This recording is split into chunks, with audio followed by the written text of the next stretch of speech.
Alright, hello first graders and families. Welcome to another tutorial.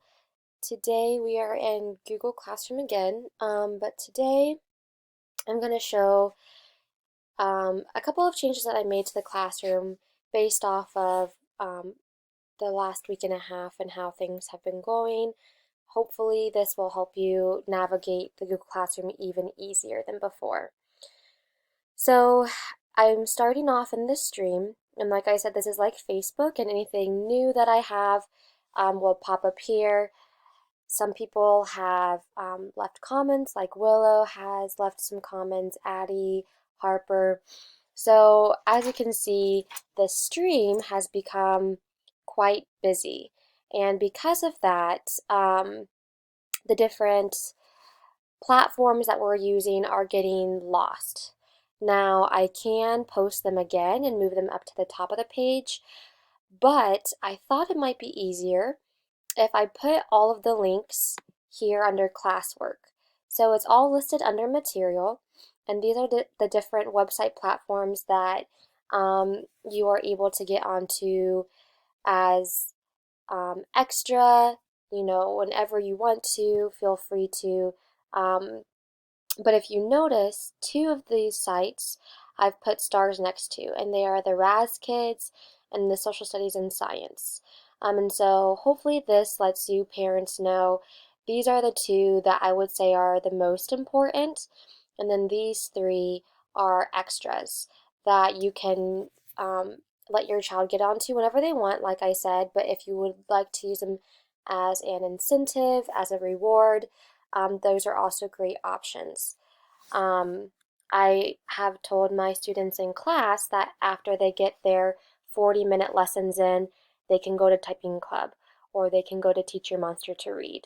So as long as you're still getting in the 40 minutes on iReady and both reading and then another 40 minutes in math, I am happy to have the students on any of these sites.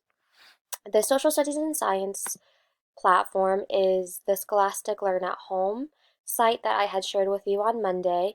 And so in the workboard, your goal is to get onto this site at least 3 times this week.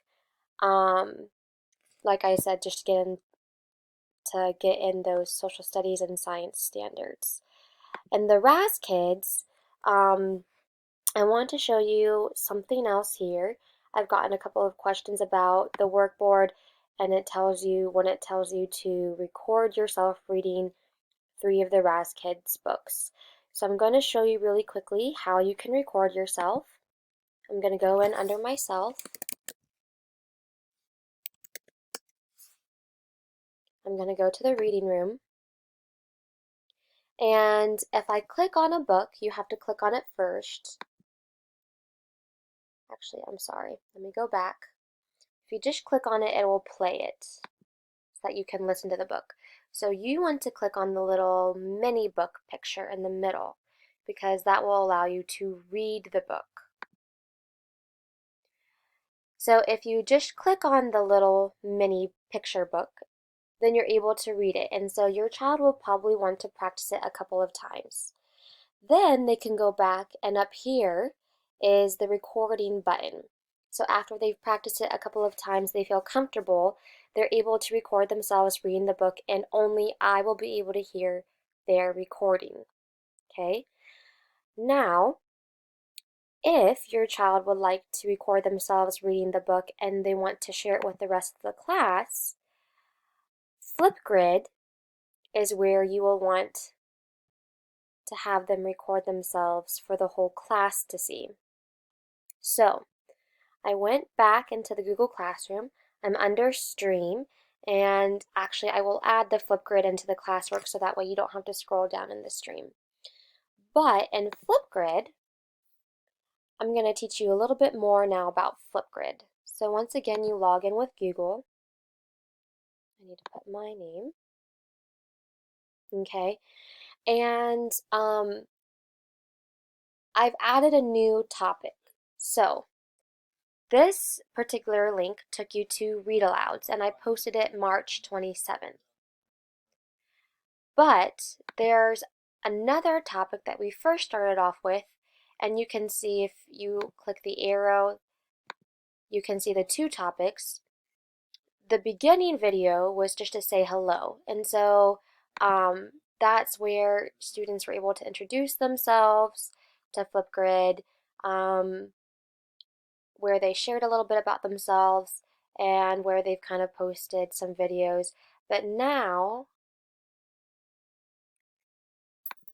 if you want to do the read aloud, and now there are 9 videos, I have allowed for more time under this particular topic. I've allowed for 10 minutes, whereas the say hello videos only allow you to record for about 1.5 minutes. So that's kind of important. But when you first click on the link, it'll take you to the read alouds anyways. If I start posting more topics, if I want them to answer a specific question, then there'll be 3 topics under this area, or 4 topics. So you might want to start paying attention to that. But as of right now, if your child wants to record themselves reading one of the Raz Kids books, they can record it here, so that way the rest of their classmates can hear. If they would prefer not to be heard, they can just record it in the Raz Kids site.